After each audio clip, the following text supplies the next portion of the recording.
Hello friends, જય શ્રી ગણેશ. બધાને સ્વાગત છે તમારું મારી ચેનલ ગુજરાતી કિચનમાં. મારી જેમ તમે પણ જો ચટોરા છો તો આ વિડીયો ખાસ જોજો, કારણ કે ચટપટું ખાવા માટે કાં તો બહાર જવું પડે અને કાં તો આપણે ઘરે બહુ બધી મહેનત કરવી પડે, જેમ કે લોટ બાંધવો, વણવું, ભરવું, અલગથી સ્ટફિંગ બનાવવું. પણ હવેથી જ્યારે પણ ચટપટું ખાવાની ઈચ્છા થાય ત્યારે બિલકુલ બહાર જવું નહીં પડે. ઘરે જ 5 મિનિટમાં એકદમ ક્રિસ્પી કરારો ચટપટો નાસ્તો તમે તૈયાર કરી શકો છો. અને જો એમ કહું ને તો પણ બિલકુલ ખોટું નથી કે ચા બને ને એ પહેલાં તમારો આ નાસ્તો બનીને તૈયાર થઈ જશે. તો એના માટે આપણે અહીંયા 3 બાફેલા બટેટા લીધા છે. બટેટાને આપણે કાં તો મેશ કરી લેવાના છે અને કાં તો આપણે ખમણીની મદદથી એને ખમણી લેવાના છે. પણ જો મેશ કરતા હોય તો એક વાતનું ધ્યાન રાખશું કે એમાં કોઈ પણ મોટી ગાંઠો ન રહી જાય.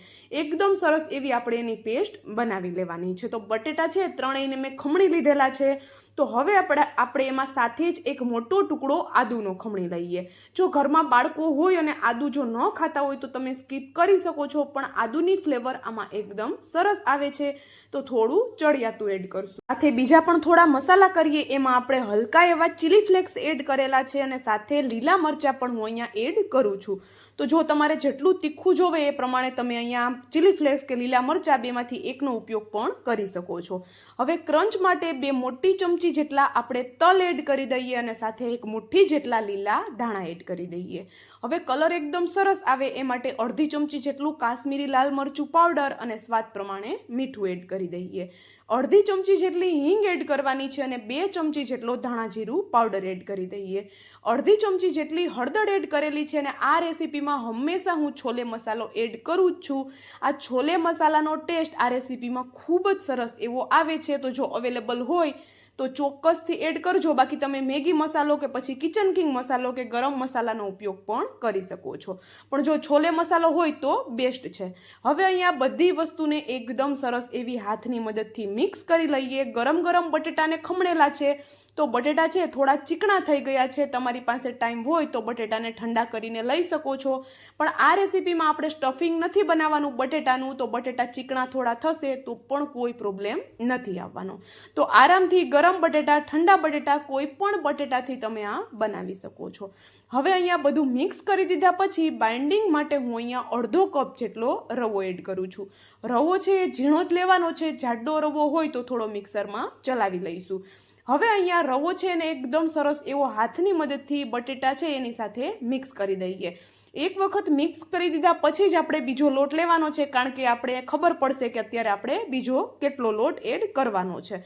તો અહીંયા હું સરસ એવું મિક્સ કરી દીધા પછી 1/4 કપ જેટલો એટલે કે 3 ચમચી જેટલો હું અહીંયા મેંદો એડ કરું છું. જો મેંદો એડ ન કરવો હોય તો 2 થી 3 ચમચી જેટલો ઘઉંનો લોટ કાં તો બેસન અને કાં તો ચોખાનો લોટ પણ તમે લઈ શકો છો, પણ આ 3માંથી કોઈ પણ એક લોટ આપણે એડ કરવાનો છે, કારણ કે રવામાં વધારે બાઇન્ડિંગ નથી હોતું. હવે અહીંયા અડધી ચમચી જેટલો ચાટ મસાલો કે પછી આમચૂર પાવડર એડ કરી દઈએ. અને આ જે વર્મિસેલી આવે છે શેકેલી, એટલે કે આપણી ભાષામાં કહીએ તો જે સેવઈ છે એ આપણે અહીંયા એક નાના કપ જેટલી લીધેલી છે. તો એને હાથની મદદથી હલકી હલકી ક્રશ કરીને એડ કરવાની છે. પણ શરૂઆતમાં આપણે જે મેંદો એડ કર્યો એને સરસ એવો મિક્સ કરી દીધા પછી જ આપણે આ સેવઈ એડ કરવાની છે, કારણ કે સેવઈ છે એને વધારે મિક્સ નથી કરવાની, વધારે લોટ સાથે આપણે રાખી નથી દેવાની. હલકો એવો એનો ક્રન્ચી ટેસ્ટ રહે એ રીતે આપણે એને રાખવાની છે. એટલા માટે બધી તૈયારી કરી લીધા પછી લાસ્ટમાં આપણે સેવઈને એડ કરવાની છે. તો જો આ રીતે હાથમાં હલકું ઓઇલ લગાવી એને આપણે એકદમ હળવા હાથે સરસ એવું લોટ સાથે મિક્સ કરી દઈશું. તો અહીંયા જોઈ શકો છો આપણું એકદમ ચટપટો એવો લોટ બંધાઈને રેડી થઈ ગયો છે. આ નાસ્તો છે ને એમાં બિલકુલ વધારે મહેનત નથી લાગતી અને તમને થતું હશે કે આ નાસ્તો ચા કરતાં જલ્દી કેમ બની જશે, તો એ પણ હું તમને આગળ વિડીયોમાં જણાવું છું. જો અહીંયા આપણે સરસ એવું હળવા હાથે બધું મિક્સ કર્યું એટલે એક લોટ જેવું બંધાઈને રેડી થઈ ગયું છે. હવે લોટ છે એમાં બિલકુલ આપણે તેલ કે ઘી કે લગાવવાની જરૂર નથી. આપણે હાથ વોશ કરી અને આપણે એમાં ફરી પાછું હલકું એવું ઓઇલ લગાવી અને તરત જ નાસ્તાનો શેપ આપી દેવાનો છે. તો જો સેવઈ એડ કર્યા પછી આપણે લોટને બિલકુલ નથી રાખી મૂકવાનો, તરત જ આપણે એમાંથી નાસ્તાનો શેપ આપી દેવાનો છે. તો અહીંયા તમારી પસંદનો કોઈ પણ શેપ તમે આને આપી શકો છો. બોલ્સ બનાવી શકો છો, ટિક્કી બનાવી શકો છો કે આ રીતે સિલિન્ડર શેપ પણ એને આપી શકો છો. આજે હું આવી રીતે સિલિન્ડર શેપ આપું છું.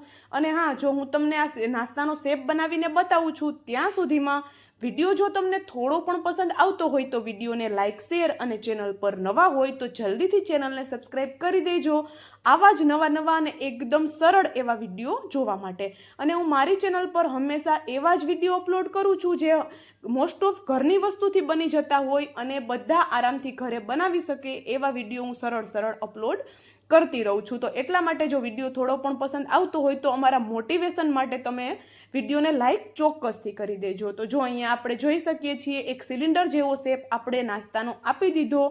એ જ રીતે બધા નાસ્તાનો શેપ આપણે અપાઈ અને રેડી થઈ ગયો છે. અને હું તમને જણાવી દઉં કે આપણે આ નાસ્તાને ચા કરતાં પણ જલ્દી કઈ રીતે બનાવી શકીએ છીએ. તો એના માટે આવી રીતે નાસ્તાનો શેપ આપી કોઈ એરટાઇટ ડબ્બામાં કે ઝીપલોક બેગમાં ભરી તમે આને ફ્રીઝરમાં 1 મહિના સુધી સ્ટોર કરી શકો છો. અને જ્યારે પણ ચટપટું ખાવાની ઈચ્છા થાય 5 જ મિનિટમાં તમે આને રેડી કરી શકો છો. બજારના મોંઘા નાસ્તા બિલકુલ લાવવા નહીં પડે. તો અહીંયા આપણે નાસ્તાને હું તમને અત્યારે તૈયાર કરીને બતાવી દઉં. તો એના માટે આપણે તેલ પણ ગરમ થવા સાઈડમાં રાખી દીધું હતું.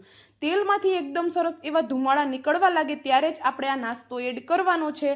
અને એક બેચમાં જેટલો આવે ને એટલો નાસ્તો આપણે એડ કરવાનો છે. વધારે બિલકુલ એડ નહીં કરીએ, મતલબ કે આપણે હેન્ડલ કરી શકીએ એટલો જ નાસ્તો એડ કરવાનો છે.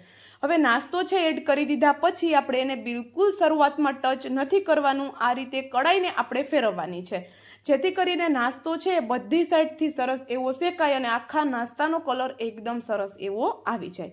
અને અત્યારે વેકેશન પણ છે, ઘણા બધા મહેમાનો આવતા હોય, બાળકો પણ ઘરે જ હોય, એવામાં આપણે ઝટપટ અને કંઈક જો નવું બનાવવું હોય એ પણ ગરમીમાં વધારે કિચનમાં ઊભા રહ્યા વગર તો આ રેસીપી બેસ્ટ છે. તમે બનાવી અને રાખી દઈ શકો છો અને જ્યારે પણ કોઈ મહેમાન આવે કે બાળકોને કંઈક ચટપટું ખાવું હોય ત્યારે તમે આ બનાવી અને આપી શકો છો. તો જો અહીંયા એક સાઈડથી ક્રિસ્પી થયું હલકું એટલે આપણે એની સાઈડ ચેન્જ કરીએ છીએ.